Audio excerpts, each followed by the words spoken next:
আমি কোথায় এসে পৌঁছলাম? কিছুই তো বুঝতে পারছি না, কোথা থেকে শুরু করব সেটাই ভাবছি। খুব চিন্তাগ্রস্ত আমি, তাই না?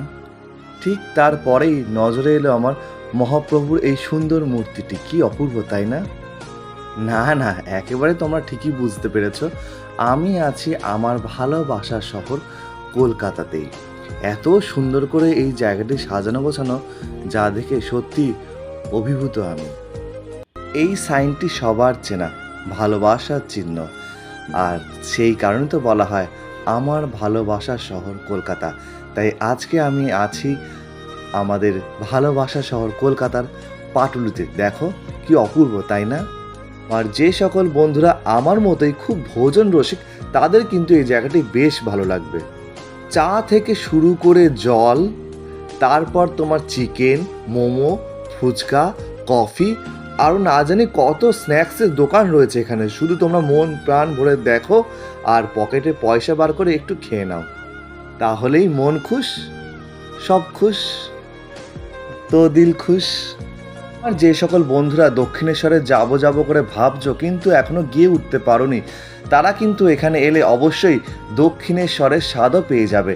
দেখো কি সুন্দর করে একেবারে সাজানো গোছানো এই দক্ষিণেশ্বরের মন্দিরটি। তবে হ্যাঁ, পুজো দিতে কিন্তু এখানে তোমরা পারবে না, শুধু দর্শনের জন্য করা হয়েছে।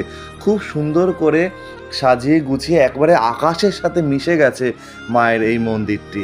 এবং তার পাশেই তোমরা স্বামীজিকে দেখতে পাবে সারথি রূপে। দেবী দুর্গার অপূর্ব দুটি মূর্তি তোমরা এখানে দেখতে পাবে এলেই। খুব সুন্দর করে সাজানো গোছানো রয়েছে, দেখো, দর্শন করো, মন প্রাণ। দেখো ছোট্ট একটুখানি জায়গা, তার উপরে কিন্তু একটা গোটা খেলার মাঠকে তুলে আনা হয়েছে। খুব সুন্দর করে দুজন ফুটবল খেলছে। ইচ্ছে করলে তোমরাও একটা কিন্তু গোল দিয়ে দিতেই পারো। না, না, এটা হাওড়া ব্রিজ নয়। তোমরা যে ব্রিজটি দেখছো পাটুলিরই খালের ওপর নির্মাণ করা হয়েছে, একেবারে লাইট দিয়ে মুড়ে দেওয়া হয়েছে। আর আমরা বাঙালিরা তো সারা বছরই দুর্গাপুজোকে মিস করি। এখানে আসলে কিন্তু সেই স্বাদও পূরণ হয়ে যাবে। দেবী দুর্গার আগমন ঘটেছে। তার পাশেই রয়েছে একেবারে সপ্তমীর নবপত্রিকা স্নান। তার নিচে লেখা রয়েছে একটি মন্ত্র, যা তোমরা দেখতেই পাচ্ছ ভিডিওতে। আমার বন্ধু জিৎ কিন্তু মন দিয়ে পড়ছে। দেখো তোমরা কি অপূর্বভাবে সাজিয়ে তোলা হয়েছে এই পার্কটিকে। পাশাপাশি দেখতে পাবে স্বামীজিকে এবং পাবে রবীন্দ্রনাথ ঠাকুরের মূর্তি।